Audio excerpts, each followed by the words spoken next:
चलो, तो एक काम करो, एक्सरसाइज अपने बुक में पेज नंबर 2510 खोल लो। एग्जाम्पल नंबर 6 करेंगे।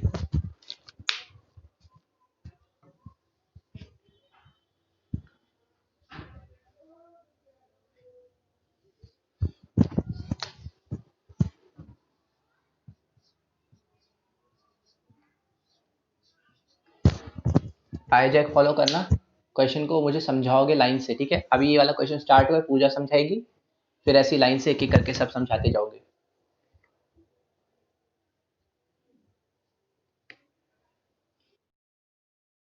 Example 6 page number 2510।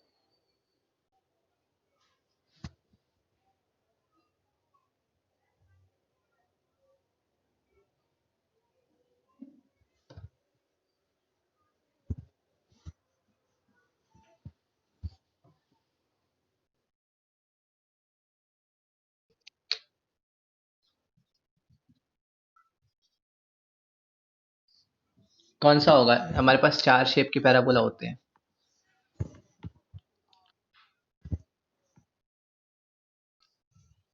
ये वाला।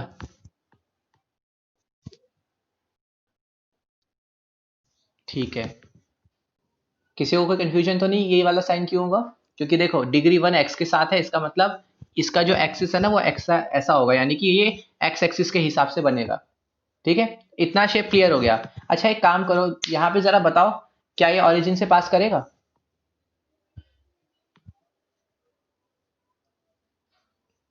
पूजा, इसके सारे क्वेश्चंस तुम्हारे लिए रहेंगे, ठीक है? मतलब अभी क्वेश्चन तुमसे करवा रहा हूँ तो इसके सारे आंसर्स तुम दोगे।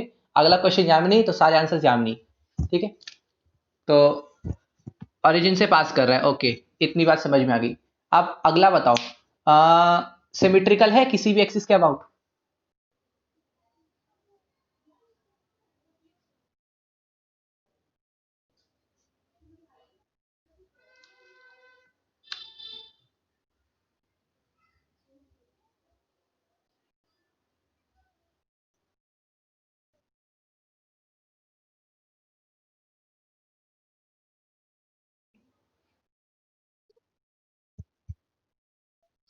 वाई की जगह माइनस वाई डालो। अच्छा, तुमने कौन सी वाली क्लास मिस करी थी? उसमें देखा तो होगा मैंने कौन से टॉपिक्स लिख रहा था बोर्ड पे। सेकंड क्लास में हमने क्वेश्चन ही करे थे ना थोड़े बहुत, एरिया बना के देखे होंगे थोड़े बहुत। देखो हम क्या कर रहे हैं, हम लोगों को ना क्वेश्चन दिया है Y square is equal to 4x। ठीक है, हमें इसका एरिया निकालना है, क्वेश्चन ने ऐसा कुछ बोला हुआ है। अब कहाँ कैसे एरिया निकालना है इतना डिटेल में नहीं पता, बस अभी शुरुआत करते हैं इससे। तो पहला काम है इसका ग्राफ बना लो। तो ग्राफ बनाने के लिए मैंने सबसे पहले तो इसका ना एक रफ फिगर पूछ लिया कि इन चारों में से कौन सा बनेगा, ताकि तुम सोच सको। तो इसका आंसर ये है। ठीक है, ये वाला बनेगा। क्यों? क्योंकि इधर प्लस साइन है और डिग्री 1 है एक्स के साथ, यानी कि एक्स एक्सिस के हिसाब से बनेगा, मतलब हॉरिजॉन्टल टाइप का बनेगा। इसके बाद यहाँ पे देखो दो तरीके से हम सिमिट्री चेक करते हैं। एक्स की जगह माइनस एक्स डाल दो, तो अपना आंसर आ गया Y square is equal to -4x। ठीक है, एक्स की जगह माइनस एक्स डाला, सेम रिजल्ट हमें नहीं मिला। इसका मतलब इसके अबाउट सिमेट्री नहीं करेगा। सिमेट्री किसके अबाउट दिखाएगा? ये उसके अबाउट क्या बोलते हैं, ऑरिजिन के अबाउट दिखाना चाहिए, मतलब उस टाइप से होना चाहिए। हम लोग अगला ट्राई करते हैं, वाई की जगह माइनस वाई डालो, वापिस सेम आ गया। पूजा, अगर y की जगह माइनस वाई डालने पे सेम आता है तो ये x एक्सिस के अबाउट सिमेट्री दिखाता है, राइट? तो x एक्सिस के अबाउट सिमेट्री बना लो उसकी। ठीक है, मतलब ऐसा बन सकता है, ऐसा बन सकता है, ऐसा बन सकता है, ऐसा बन सकता है। अब बताओ इनमें से कौन सा करेक्ट होगा? सेंटर वाला। क्यों? क्योंकि 0 0 से पास भी कराना है तुम्हें। अगर यहां बन गया तो कभी भी 0 0 से मीट कर पाएगा क्या? आ रही है मेरी बात क्लियर? ये नहीं, किसी को कोई कंफ्यूजन है कि मैं क्या बोल रहा हूं? ठीक, तो हमें इतना क्लियर हो गया कि ये जो है 0 0 पे वर्टेक्स रख के बनेगा, ये बनेगा कुछ ऐसा। ये बना लिया। अब आगे रीड करो, आगे बताओ पूजा। फिगर बन गया।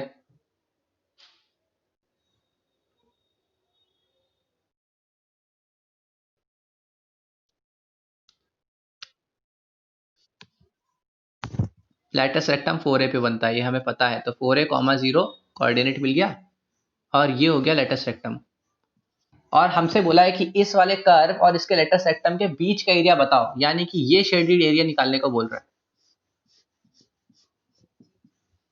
अब ये बाकी क्वेश्चन से किस तरीके से डिफरेंट है, बाकी बार हम हमेशा किसी एक्सिस के अबाउट ले लेते थे, किसी एक्सिस को बेस ले लेते थे और सॉल्व करते थे, पर इसमें हम लोग किसको बेस ले?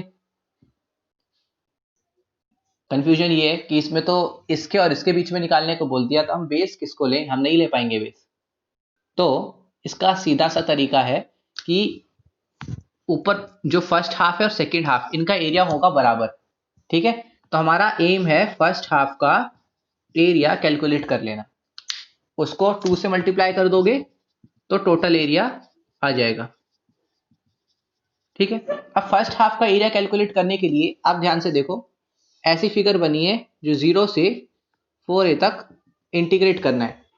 0 से लेके 4a तक किसको इंटीग्रेट करना है? 0 से 4a तक x को इंटीग्रेट करना है। तो हमारा इंटीग्रेशन हो जाएगा इंटीग्रेशन ऑफ x की वैल्यू है Y square by, sorry, under root 4ax dx, और वैल्यूज जाएंगी 0 से 4a। क्या इतनी बात क्लियर हो रही है?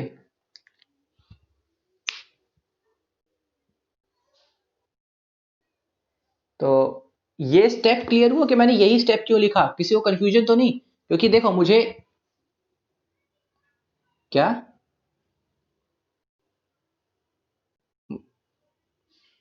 कोई बोल रहा है बट आवाज बहुत फेंट आ रही है।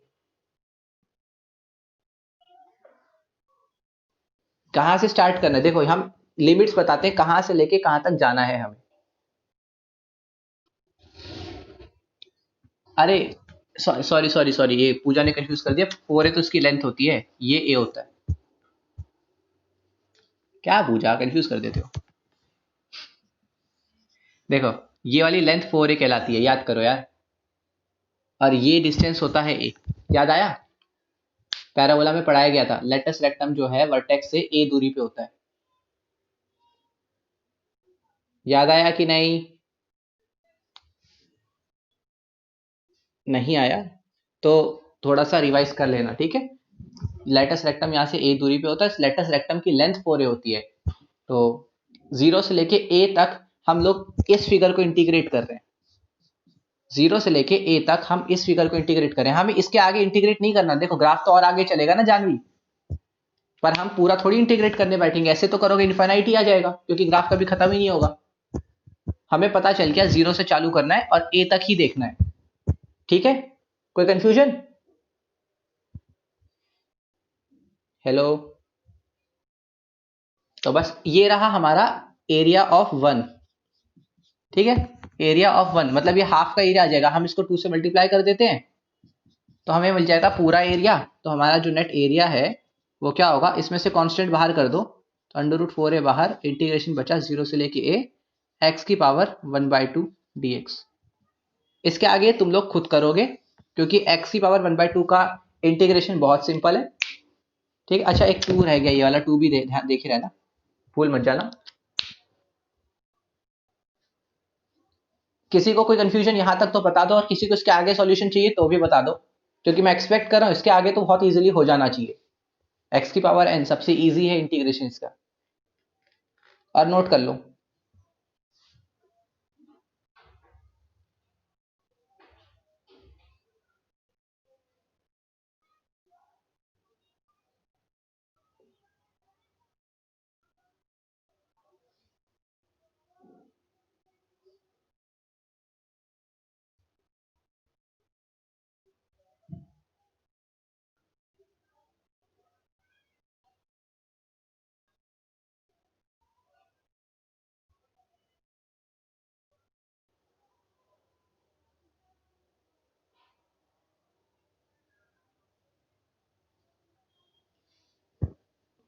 नोट कर लो तो बोल देना, ओके।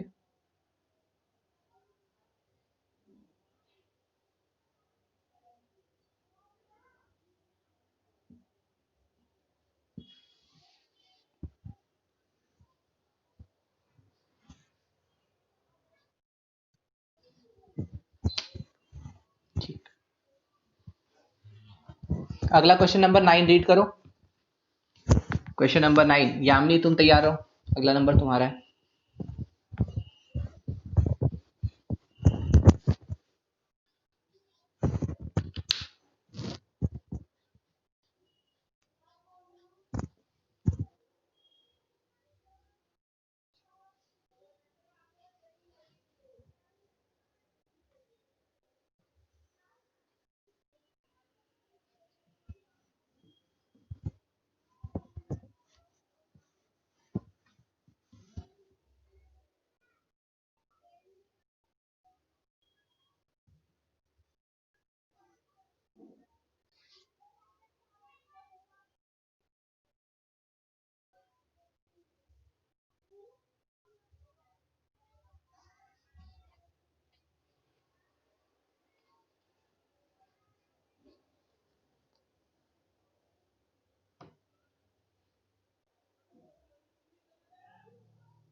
कर लिया नोट? यामिनी रीड कर लिया? बताओ क्वेश्चन क्या बोलना चाह रहा है, कुछ समझ आ रहा है?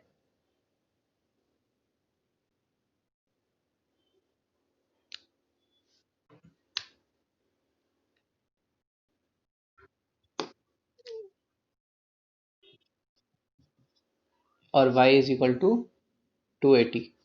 पर तुम्हें इसका ग्राफ बनाना आता है?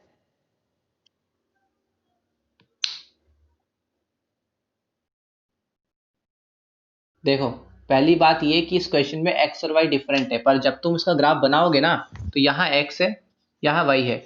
इस केस में t का नामो निशान नहीं है। तो अगर मैं इसका ग्राफ बनाने बैठूंगा तो ध्यान से समझना, ये वाला ग्राफ x और t के बीच में बनना चाहिए था, लेकिन हमारे पास x और t का कोई प्लेन ही नहीं है। हमारा जो प्लेन होता है कार्टेशियन प्लेन, उसमें x और y है।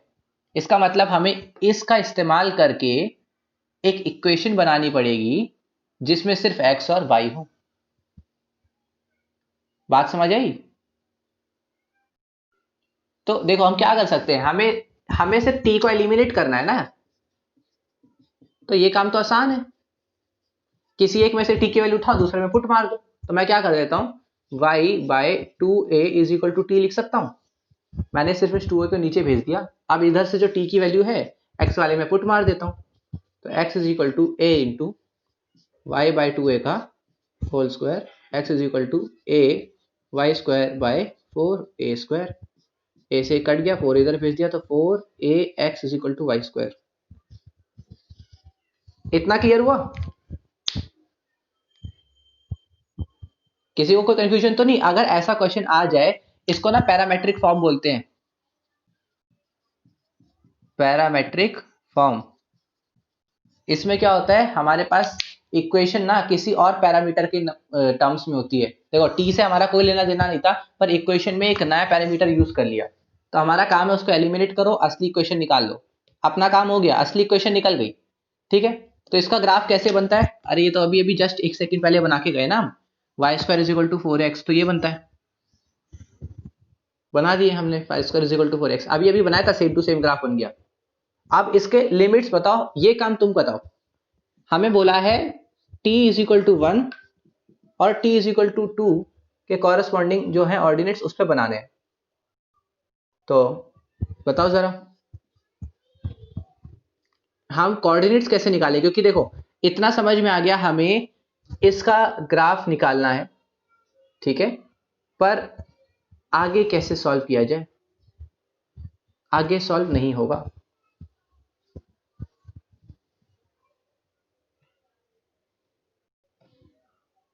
क्योंकि कोऑर्डिनेट्स भी तो चाहिए ना, और लिमिट्स चाहिए जो पुट करोगे। कोई आइडिया है तुम्हारे पास?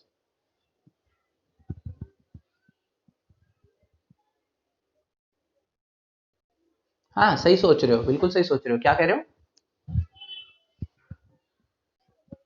टी की वैल्यू पुट कर दो, बस। तो यही काम करना है, टी की वैल्यू पुट करना।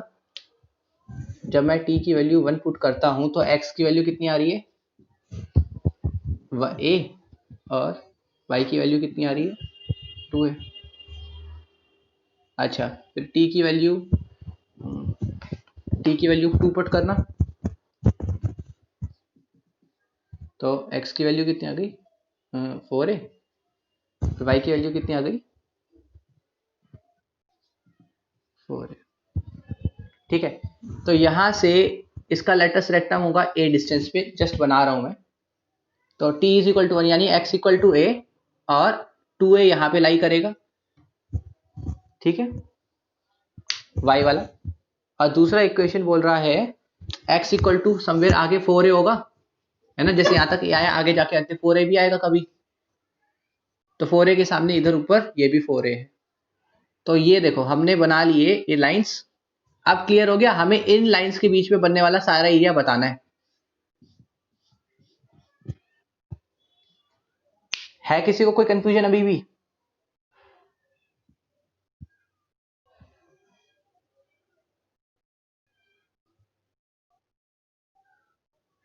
कोई गड़बड़ कर रहा हूं मैं?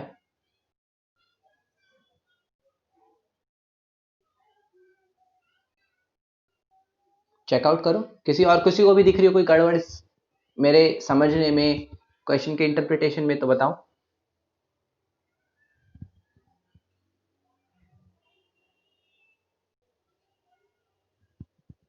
देखो मैं हिंट दे रहा हूं, एक गड़बड़ है इस क्वेश्चन में अभी तक जो मैंने कर दी।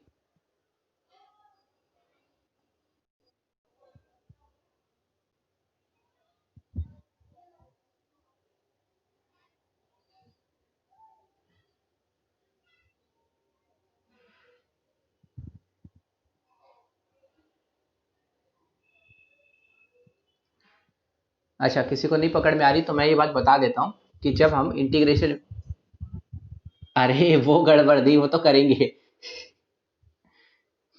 कोई गड़बड़ क्वेश्चन को समझने में वो ये है कि ये जो है ना, ये बैंड पूरा नीचे तक आएगा।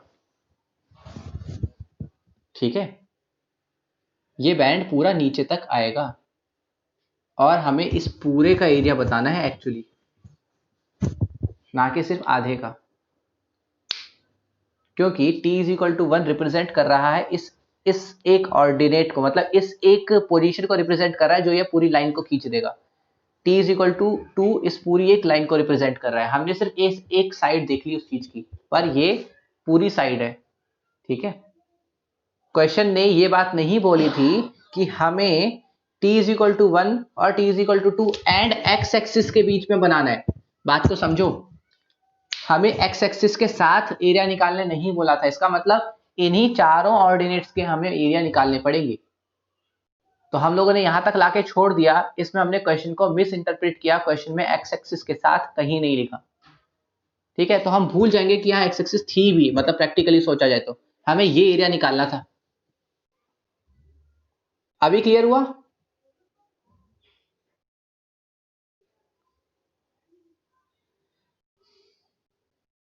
बोलो बोलो।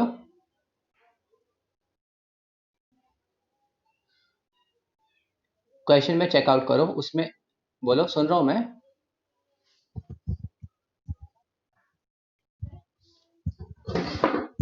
हाँ, क्वेश्चन ने क्या बोला, t इज इक्वल टू 1 से t is equal to 2 parameter के हिसाब से एरिया निकाल दो।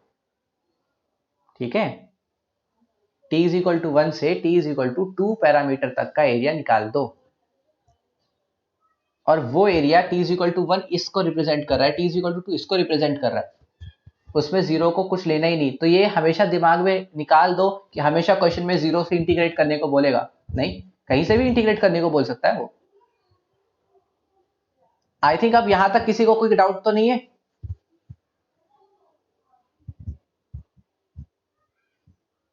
चलो, अगर यहां तक किसी को डाउट नहीं है तो अब थोड़ा सा इसकी इंटीग्रेशन भी देख लेते हैं। हम अब इसको दो पार्ट्स में बांट के रखेंगे क्योंकि हमें पता है ये सिमेट्रिकल है दोनों साइड।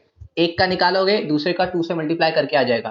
तो integration of under root 4ax करेंगे, कहां से कहां तक? लास्ट टाइम 0 से a किया था, अब की बार a से 4a करेंगे।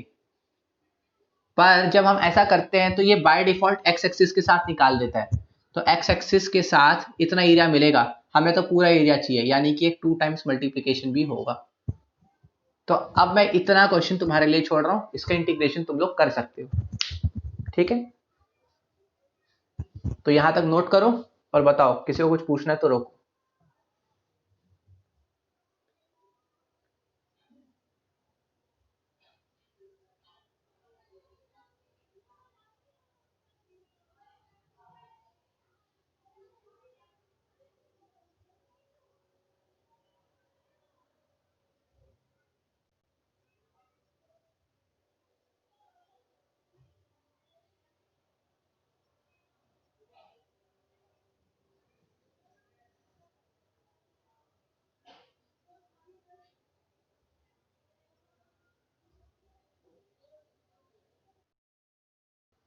ओके, एग्जाम्पल 10 फर्स्ट पार्ट देखो।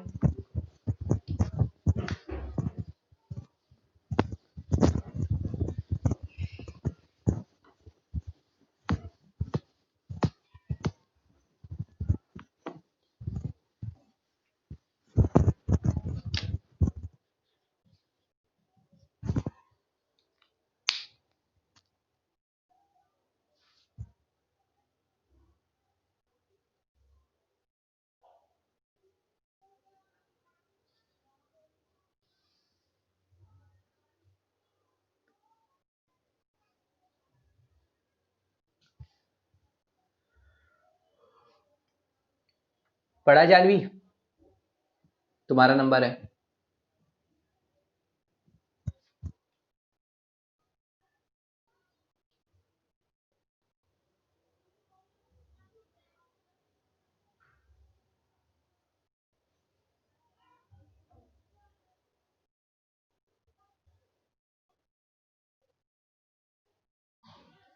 हाँ, इस पूरे चैप्टर में एरिया निकालना है, किस किस के बीच में निकालना है वो सब बताओ।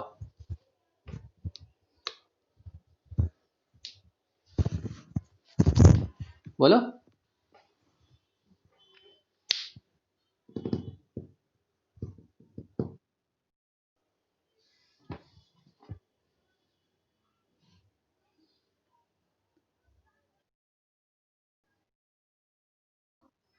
खुशी जा रही, कहाँ जा रही?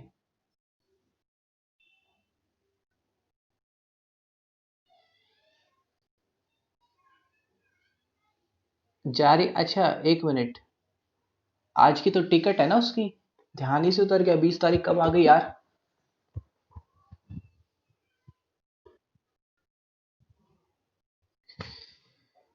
हाँ तो बताओ। फर्स्ट जानवी।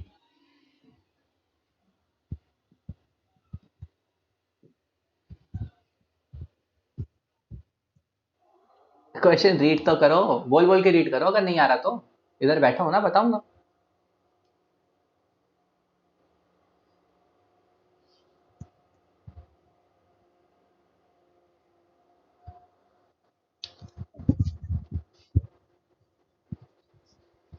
हाँ देखो, तो पहले इतना तो समझ आ गया कि कर्व कुछ ऐसा है, ठीक है। अच्छा, एक कर्व के साथ देखिए हिट कर जाना चाहिए इलिप्स का है, ये जो इक्वेशन लिखी है ये इलिप्स की इक्वेशन है। अच्छा, हमें इस कर्व के बीच में एरिया निकालना है, एंड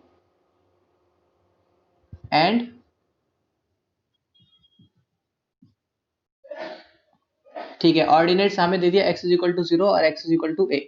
अच्छा, इस इतने का कर्व निकालना है, इसका आगे पार्ट भी है।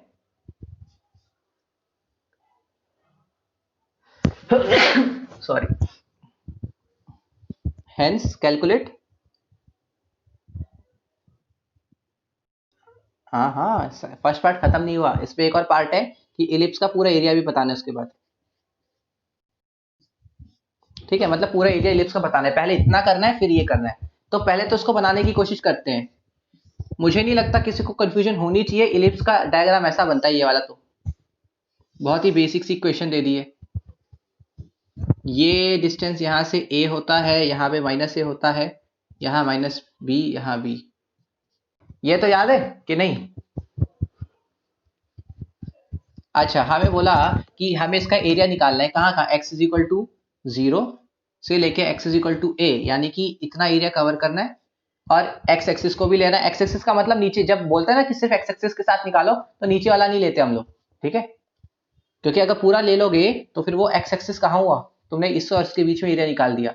हमें इसके और इस x एक्सिस के बीच में एरिया निकालना है, कहाँ से कहाँ, 0 से a। तो 0 से a तक का एरिया इतना हो गया। जानवी क्लियर है यहाँ तक? करना क्या है, चलो इतना कंफर्म हो गया, तो हमें क्या करना है, इंटीग्रेशन करना होगा y dx, और लिमिट जाएगा 0 से लेके a।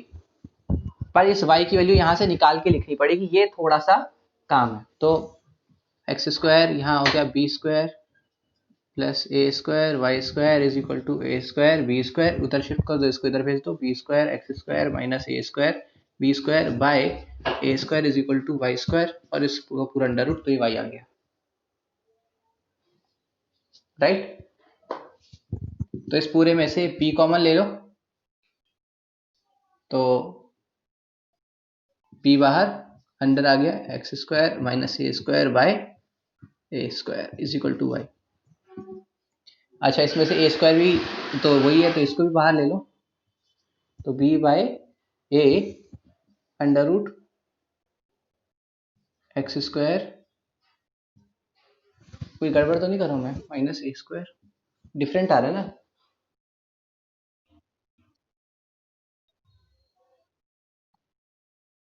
यहाँ पे तो ए स्क्वायर ही होगा ना, इसको उधर भेज के मैंने इसको नीचे भेजा।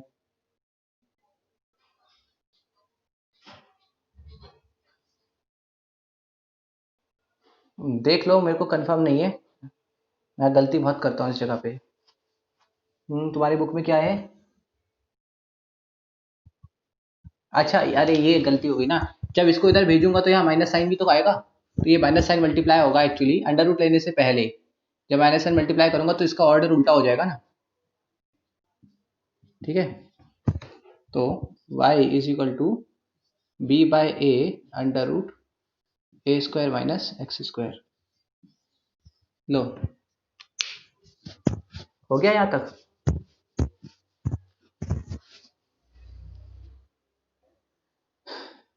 इसका हमें करना है इंटीग्रेशन, यहाँ पे रख के कर पाओगे इसका इंटीग्रेशन?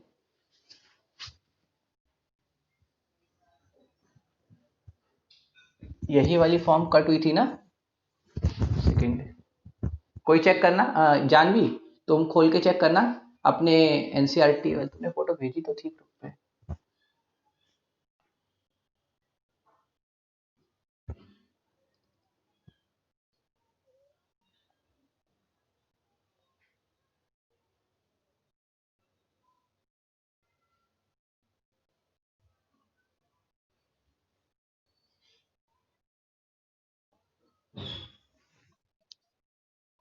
ये वाला नहीं है, डिफरेंट है, डिफरेंट है, डिफरेंट है, तो इसका इंटीग्रेशन हमें देखना ही पड़ेगा।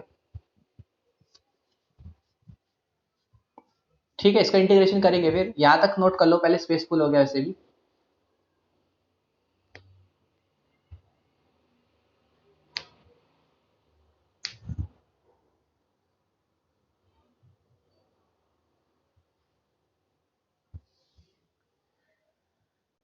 इस वाले क्वेश्चन का इंटीग्रेशन मैं करवा के दिखा देता हूँ, क्योंकि स्लाइटली डिफरेंट डिफरेंट है, मतलब ये सब्स्टिट्यूशन का एडवांस्ड वर्जन है। किसी को आता हो तो शेयर कर सकते हो कि इसको इंटीग्रेट कैसे करोगे, पर नहीं आता तो मैं बता दूंगा अभी, और तुम्हारी बुक में भी गिवन नहीं है इसका इंटीग्रेशन।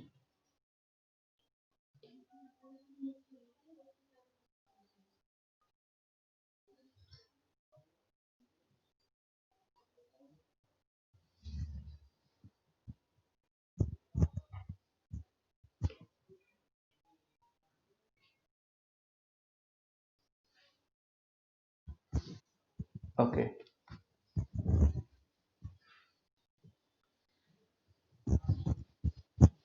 तो बाकी सब चीज़ों को थोड़ी देर के लिए भूलते हैं, हमें इसका इंटीग्रेशन करना है, तो यहाँ पे डालते हैं इंटीग्रेशन y की जगह। किसी को आइडिया आ रहा है क्या कि इसको इंटीग्रेट कैसे किया जा सकता है?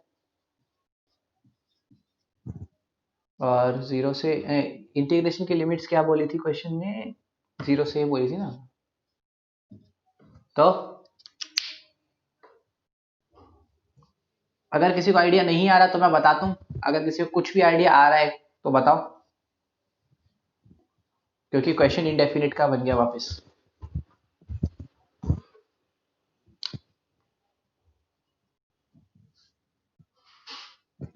चलो कोई नहीं, मैं बताता हूँ।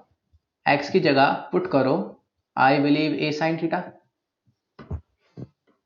मैं क्यों पुट कर रहा हूँ तुम्हें दिख जाएगा, पहले तो b बाय ए बाहर निकालते हैं, इंटीग्रेशन जीरो से लेके a under root A square minus x की जगह मैंने a साइन थीटा पुट करने बोला, तो ये हो गया a square sine square theta dx। ठीक है, अब तुम बोलोगे भैया आपने साइन थीटा जैसा मान लिया, पर प्रॉब्लम ये है ना कि cos थीटा, मतलब साइन का डिफरेंशिएशन cos या मौजूद भी तो होना चाहिए, मौजूद तो है नहीं, तो क्या करूं मैं?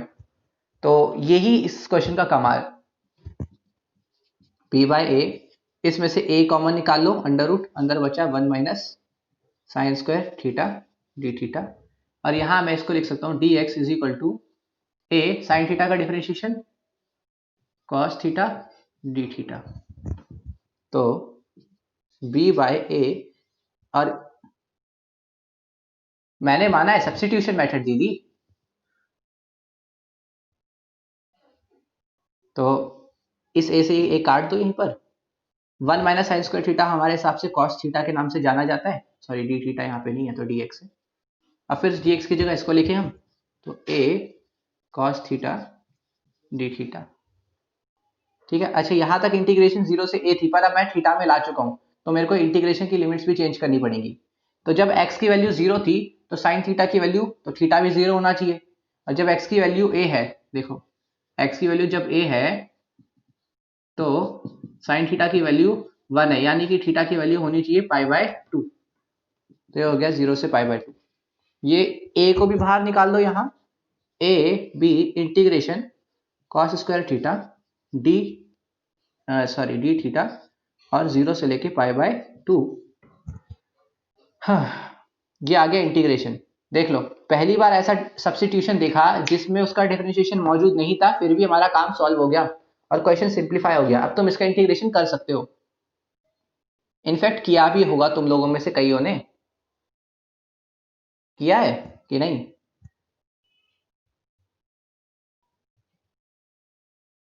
इसका इंटीग्रेशन का आंसर क्या आता है, पाई बाय 4 आता है अगर ध्यान हो तो। अब यहां से तो तुम 2-3 मेथड से सॉल्व कर सकते हो, या तो तुम इसमें प्रॉपर्टी लगा दो, यहाँ पे cos square pi by 2 minus theta, ये वाली प्रॉपर्टी लगा दो a माइनस थीटा वाली, और फिर दोनों को इक्वेशन 1 मान के इसको इक्वेशन 2 मान के ऐड कर दो तो 2y वाली इक्वेशन बन जाती है, उससे सॉल्व कर दो इसकी वैल्यू। नहीं तो तुम लोग सिंपली डबल एंगल फॉर्मूला लगा दो, उससे सॉल्व कर दो, तो फाइनली आंसर आ जाएगा। तो हमारे को एरिया मिल गया जो इतनी देर से कैलकुलेट करना चाहते थे। Area is equal to A B pi A B by 4, ये एरिया है। अच्छा, और उसने क्या बोला है, ये तो हमारा फर्स्ट पार्ट हो गया। फिर उसमें आवाज ब्लर कब से आने लग गई,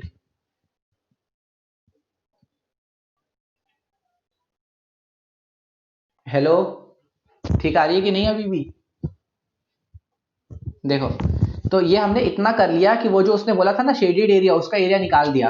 अब कौन बताएगा कि एरिया ऑफ इलिप्स क्या होने वाला है।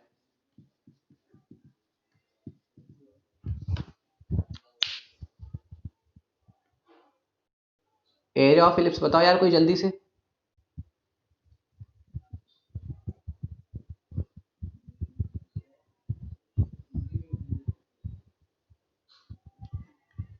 यार अब तो बन जाना चाहिए, फिगर की तरफ नजर दौड़ाओ, देखो बिना सॉल्व करे एरिया निकाल दोगे अब तो।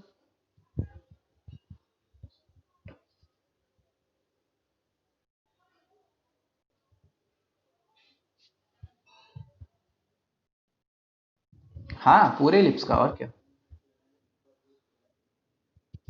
एग्जैक्टली बस इसको 4 से मल्टीप्लाई कर दो, क्योंकि हमने उसका एक सेक्शन निकाला था, ऐसे 4 इक्वल सेक्शन है, तो बस खत्म हो गया ये वाला क्वेश्चन भी। तो पाई ए बी इसका आंसर, नोट कर लो।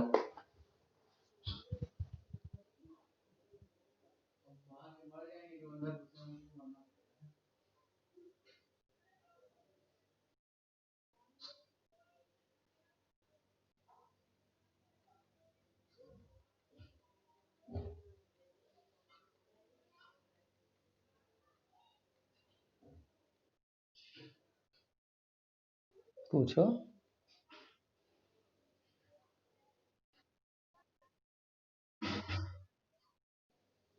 तुम कहाँ जिंदा हो, पबजी कहाँ अभी तक डिलीट हुआ है, उसका आईडी भी आज की डेट में 90% स्टूडेंट्स, मतलब 90% आईडीज रीबॉर्न हो चुकी हैं, चलने लग गई हैं। 2 दिन बाद पबजी का ऑफिशियल वर्जन दोबारा से रिलीज हो रहा है इंडिया में, और पबजी का एक्स्ट्रा वर्जन, हाँ अभी एक एक या 2 दिन में आने वाला है। वैसे उसको आज ही आना था, शायद आ भी गया, फोन तो उसे उसको सुबह से दिया नहीं, वरना आप लोग उसने डाउनलोड डाउनलोड कर भी लिया होता नया वर्जन। हम्म। हाँ क्योंकि यहाँ पे लिमिट किसकी थी, एक्स की थी ना, एक्स की लिमिट थी। पर जब मैंने इसका वेरिएबल ही थीटा कर दिया तो ये लिमिट तो एक्स में लगी थी, तो इन लिमिट्स को मुझे थीटा में लाना पड़ेगा। तो मैंने कहा देखो जब एक्स जीरो है तो थीटा क्या है चेक कर लो यहाँ डाल के। एक्स की जगह जीरो डाला तो देखा साइन थीटा की वैल्यू जीरो कब होती है, जब थीटा जीरो। तो मैंने कहा अच्छा जब एक्स जीरो होता है तो थीटा भी जीरो होना चाहिए, जब एक्स ए होता है तो थीटा पाई/2 होना चाहिए, बस। ठीक है,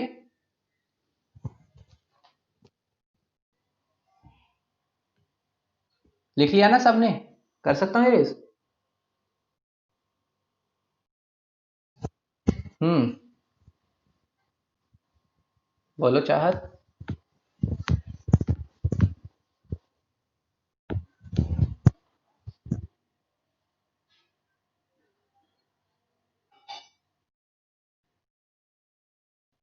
हम्म, ओके।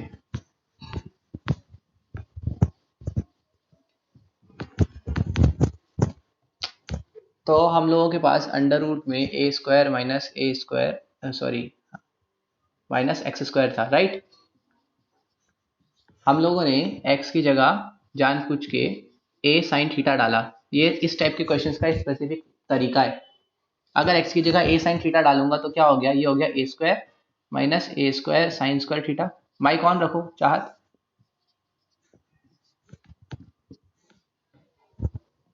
तो यहां से अंडर रूट में से ए कॉमन निकाल दो जरा, तो अंडर रूट में बचे रहा 1 minus sine square theta dx। ये हो गया a cos थीटा dx। यहां तक क्लियर है। अच्छा, अब देखो यहाँ dx है पर यहाँ थीटा है, तो हमें dx को थीटा बनाना पड़ेगा, तो मैंने कहा इसको डिफरेंशिएट कर देते हैं। सेकेंड होल्ड कर, हाँ। तो dx इज इक्वल टू, इसको डिफरेंशिएट करो a, इसका differentiation cos theta d theta हो जाता है। तो बस इस dx की जगह ये चीज इधर पुट मार दूंगा, इंटीग्रेशन a cos थीटा, और dx की जगह भी डाल दूंगा a cos theta d theta. Okay, आगे तो समझ आ गया था ना इसके, मैंने यामिनी को भी बताया था अभी। ओके,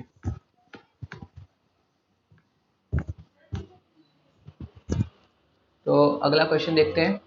अच्छा, अगला ना पार्ट है, ये वाला पार्ट देख लो एक बार। मॉड्यूलस फंक्शन के, मॉड्यूलस फंक्शन, अगर हमें मॉड्यूलस फंक्शन का ग्राफ बनाना पड़े, उसको उसके एरिया निकालना पड़े, तो ये सबसे इजी है इस चैप्टर में मेरे हिसाब से। पहले तो ग्राफ बनाना सीख लेते हैं। Mod of x plus two, mod of x, mod of x plus 2, mod of x plus 1 plus x plus 2, mod of 3x minus 2। फिलहाल इतने काफी हैं। एक, दो, तीन, चार, चार स्टूडेंट्स, चार क्वेश्चन। इनके ग्राफ बता सकते हो कैसे बनेंगे?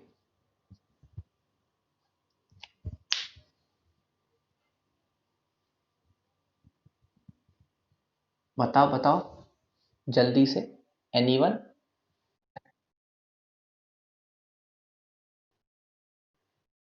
मॉड्यूलस फंक्शन हट गया तुम्हारे इसमें से? चलो फिर ठीक है, तुम मत बताओ। जानवी तुम्हारा नंबर आ गया, तुम बताओ।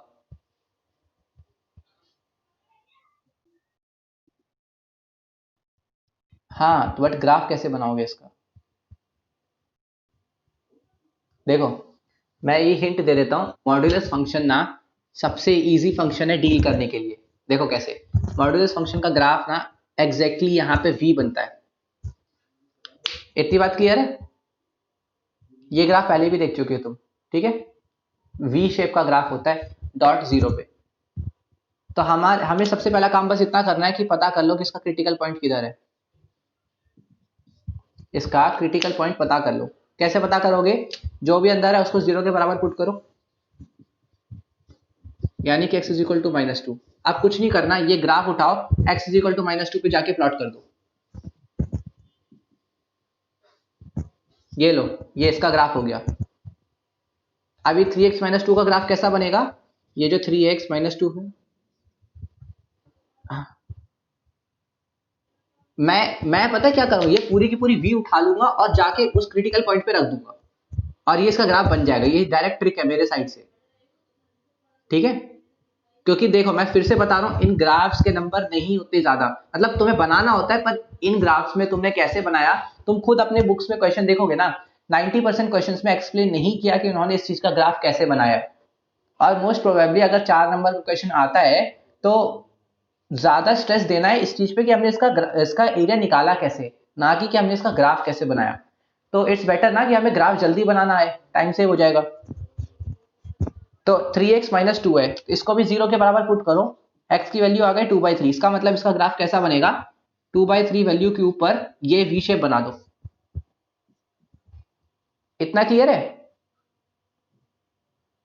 जानवी? खासकर तुमसे ही पूछ रहा हूँ क्योंकि बाकी में तो आ ही नहीं रहा, तो उनको समझ आए ना आए कोई फायदा नहीं, कोई दिक्कत नहीं है, तुम्हें आना चाहिए। अच्छा, ये वाला क्वेश्चन देखना है। अब देखो इसमें कितने क्रिटिकल पॉइंट है जानवी, ये बताओ।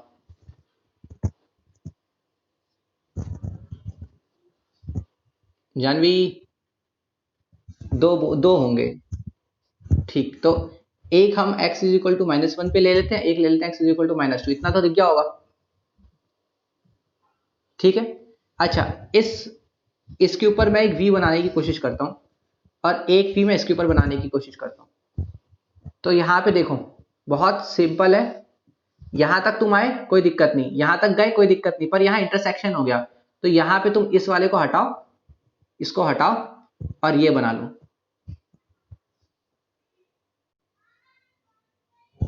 कुछ समझे? ये इसका ग्राफ बन जाएगा, नहीं समझे?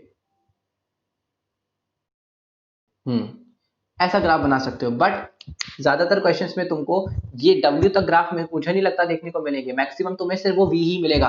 ये W थोड़ा एडवांस हो जाता है जिसमें दो दो बार तुम्हें ब्रेक करने पड़ते हैं,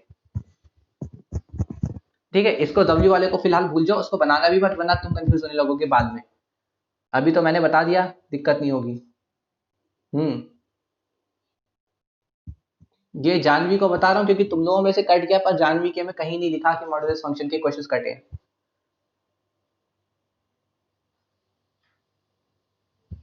अब तुम लोग जानवी, तुम्हें याद है ना मैंने फंक्शंस को ब्रेक करना सिखाया था, मॉड्यूलस फंक्शन को ब्रेक करना याद है?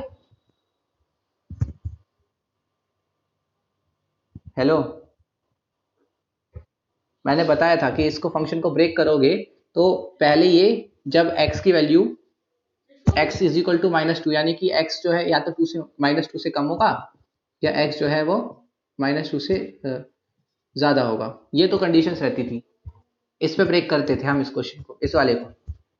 जब -2 से कम है तो नेगेटिव साइन के साथ खोलेगा, ठीक है। और जब -2 से ज्यादा है तो पॉजिटिव साइन के साथ खुलेगा। तो अगर कोई बंदा रैंडमली बोल दे कि इंटीग्रेशन करो फ्रॉम -5 से 0, इस फंक्शन का इंटीग्रेशन करो, तो मुझे नहीं लगता तुम्हें कोई कंफ्यूजन होनी चाहिए। तुम सिंपली क्या करोगे, -5 से -2 तक एक बार इंटीग्रेट करोगे और ये वाला बिहेवियर यूज करोगे, प्लस फिर करोगे -2 से 0 तक, क्योंकि हमने 0 तक पूछा है, और फिर ये वाला बिहेवियर यूज करोगे। ये बात तो क्लियर है ना जानवी? ये करवाया हुआ है मैंने, इसके काफी क्वेश्चंस करवाए हुए हैं। तो तुम्हारे जितने क्वेश्चंस है ना, एक बार गो थ्रू कर लेना, सब क्वेश्चन ऐसे ही है, ठीक है। ज्यादातर में तुम्हें ग्राफ बनाए बिना क्वेश्चन हो जाएगा ये वाला। मॉड्यूलस बहुत ईजी है। ये क्वेश्चंस तुम्हारे को 17 पेजेस के अराउंड मिलेंगे, मतलब अप टू 2-3 पेज है, फ्रॉम 16-17 पेजेस पे मान लो।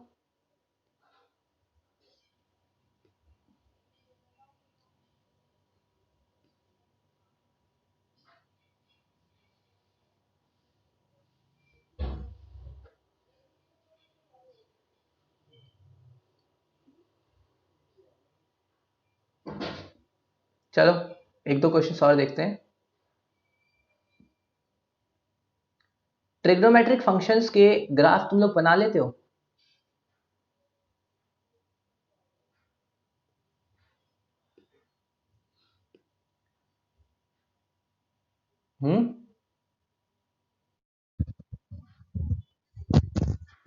चलो, आ, तुमने नोट कर लिया क्या जानवी? ठीक, ठीक है। तुम साइन कॉस टेन इन तीन का जान लो, मैक्स टू मैक्स तीन तक ही आएंगे, मतलब टेन से ज्यादा मुझे नहीं लगता आएगा। टेन का ग्राफ कुछ ऐसा बनता है, ये वाला पैटर्न फॉलो करता है। फिर यहां से, फिर ये पैटर्न, फिर यहां से ये एक पैटर्न। ठीक है, ये टेन एक्स का ग्राफ है, बना लो जल्दी से। ये रहा जीरो। अच्छा, टेन की वैल्यू इन्फिनिटी कब जाती है? पाई बाय टू पे, और माइनस पाई बाय टू पे। ये टेन एक्स का ग्राफ ऐसा बनता है, मतलब माइनस पाई बाय टू पे कितनी वैल्यू जाएगी? माइनस इन्फिनिटी की तरफ, और प्लस पाई बाय टू पे वैल्यू जाती है प्लस इन्फिनिटी की तरफ। ठीक है, और बहुत तेज राइज करती है। तो ये पैटर्न है, मतलब ये तो ग्राफ है, तुम इसको याद रख लो। इसका कोई एक्सप्लेनेशन थोड़ी है कि टेन एक्स का ग्राफ ऐसा ही क्यों बनता है। किसी बंदे ने ऐसे बिंदिया बिंदिया बना बना के प्लॉट किया होगा, और क्या। मेरी आवाज आ रही है ना तुम लोगों को?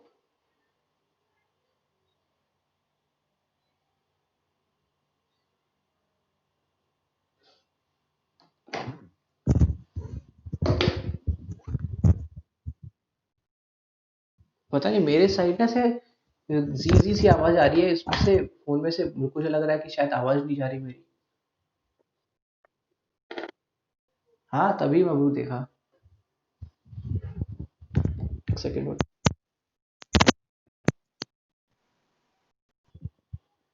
अरे, क्या दिक्कत है?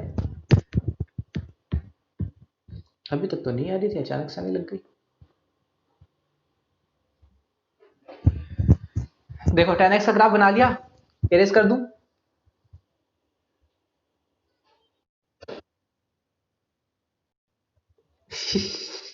जानवी।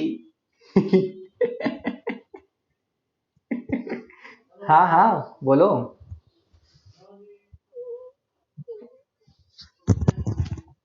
अच्छा, तो दिल्ली में तो मतलब कोई कोटा है कि दिल्ली वाले ही की बात सुनी जाएगी है? हाँ, इरेज कर रहा हूँ, ठीक है। देखो, मुझे नहीं लगता और कट कटने वाला है, क्योंकि सीबीएसई वाले थोड़े आलसी हैं, एक बार में करके छोड़ देते हैं, बार बार नहीं करते हरकत। तो ट्रिग्नोमेट्रिक फंक्शंस का,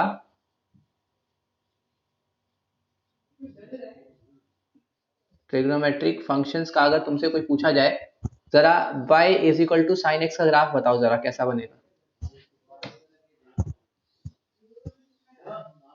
ऐसे जाएगा, ठीक है। जीरो से लेके यहाँ पाई, यहाँ टू पाई, और इसकी जो वैल्यू है वो कहाँ तक जाएगी? वन से माइनस वन। ठीक है जानवी, इतना तो क्लियर है। अच्छा, अगर मैं इसके साथ ऐसे कोई फाइव मल्टीप्लाई कर देता हूँ, तो क्या होगा? ये वैल्यूज फाइव टाइम्स मल्टीप्लाई हो जाएगी, माइनस ये वन से, वन वन की बजाय माइनस फाइव, और इधर माइनस फाइव। ठीक है, मतलब यहाँ वन था तो फाइव टाइम्स मल्टीप्लाई होकर फाइव हो गया, और यहाँ माइनस फाइव। तो ये ग्राफ है फाइव साइन एक्स का। अगर मैं इसके साथ कोई चीज मल्टीप्लाई कर देता हूँ, एग्जाम्पल के लिए थ्री, तो क्या होगा? ये जो ग्राफ है ना, ऐसे प्लस थ्री ऊपर उठ जाएगा, ऐसा हो जाएगा ये ग्राफ। ठीक है, जीरो की वैल्यू पहुंच जाएगी थ्री पे, और जो फाइव की वैल्यू थी वो पहुंच जाएगी एट पे, और माइनस फाइव की वैल्यू पहुंच जाएगी माइनस टू पे। मैंने पूरी चीज में प्लस थ्री किया तो ये ग्राफ ऐसे उठ गया, प्लस करे तो ग्राफ उठ गया, मल्टीप्लाई किए तो ग्राफ ऐसे एक्सपेंड हो गया। समझ रहे हो? जो फाइव की वैल्यू थी वो थ्री ऐड होने पे एट हो गई होगी ना। हाँ, और क्या। जीरो की वैल्यू जब जीरो आना होगा, यहां जीरो आना था, प्लस थ्री होके वो वैल्यू अब थ्री आएगी जहां जहां जीरो था, और जहां माइनस फाइव आना था वहां प्लस थ्री होके माइनस टू आएगा। बस, तो मैंने ऐसा उस ग्राफ को उठा दिया।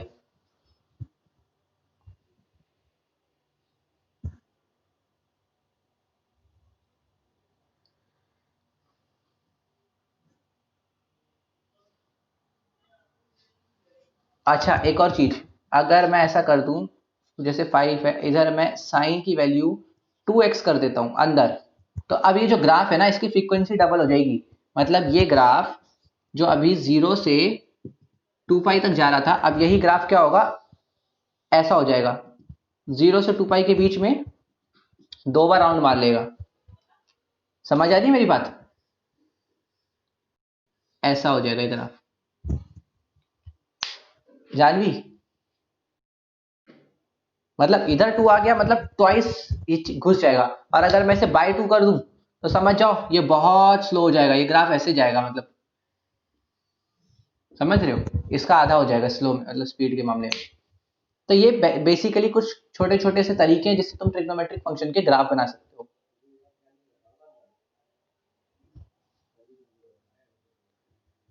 और दोबारा से इसी बात का ध्यान रखना, ट्रिग्नोमेट्रिक फंक्शन में वो बोल देगा इंटीग्रेट करो एक्स की वैल्यू 0 से लेके पाई, 0 से लेके 3 पाई मान लो, तो सीधा मत करने बैठ जाना कि इधर 0 डाला, इधर 3 पाई डाला, इधर साइन एक्स लिख दिया। यहां पे फंक्शन को करना पड़ेगा ब्रेक, याद रखना, ये बात भी मैं पढ़ा चुका हूं इनडेफिनेट डेफिनेट पढ़ाते टाइम, कि 0 से 3 पाई के बीच में साइन एक्स की वैल्यू बदलती है। याद करो साइन एक्स जो है वो पॉजिटिव रहता है कब तक, जब तक तुम 0 से लेके पाई के बीच में हो, और जब तुम पाई से लेके कहां तक 3 पाई तक जाओगे तो इसका जो बिहेवियर है वो माइनस साइन एक्स की तरह हो जाता है। क्योंकि ये देखो ये हो गया थर्ड क्वाड्रेंट, और थर्ड क्वाड्रेंट में साइन की वैल्यू रहती है 3 पाई नहीं, एक्चुअली 3 पाई/2 ले लो, ज्यादा बेटर है, थोड़ा सा गड़बड़ ना कर दो। तो 3 पाई/2 तक साइन माइनस के साथ खुलता है।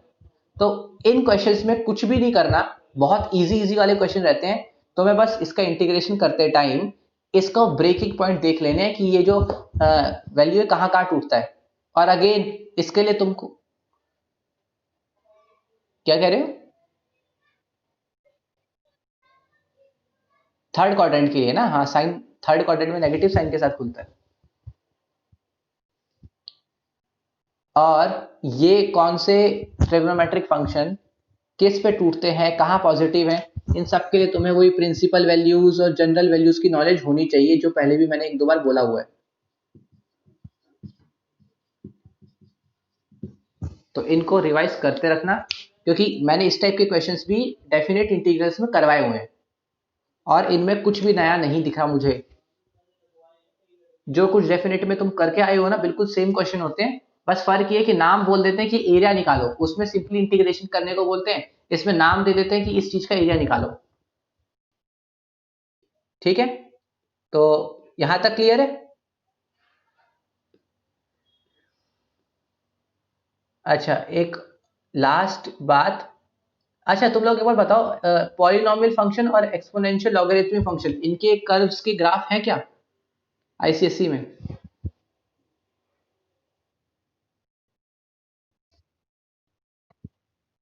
एक्सपोनेंशियल लॉगरिथमिक नहीं है?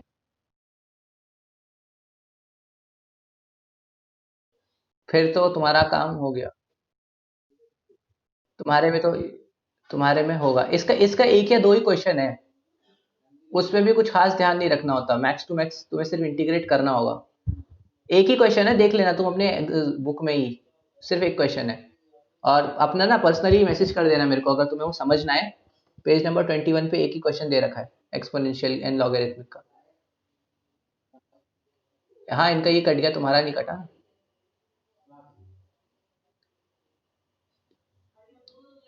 तो अभी हमारा चैप्टर आधा कंप्लीट हुआ है, तुम लोगों ने बेसिकली सीख लिया कि कर्व्स का एरिया निकलता कैसे है। एक्सरसाइज ए तक तुम लोग अटेम्प्ट कर सकते हो, ठीक है। और एक्सरसाइज ए के बाद जो नेक्स्ट क्लास से हम लोग स्टार्ट करेंगे टॉपिक, वो टॉपिक 6 नंबर के क्वेश्चंस बनवाता है, ध्यान रखना। उसमें क्या है, अभी तक हम वो हर बार एक कर्व बनाते थे और जनरली एक्स एक्सिस के साथ या किसी एक्सिस के साथ उसका वो देख लिया करते थे, क्या कहते हैं, एरिया। पर अब ये कट है तुम्हारे में,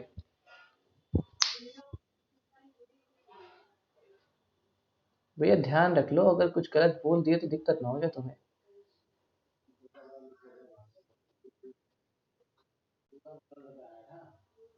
area between any of the two above said curves.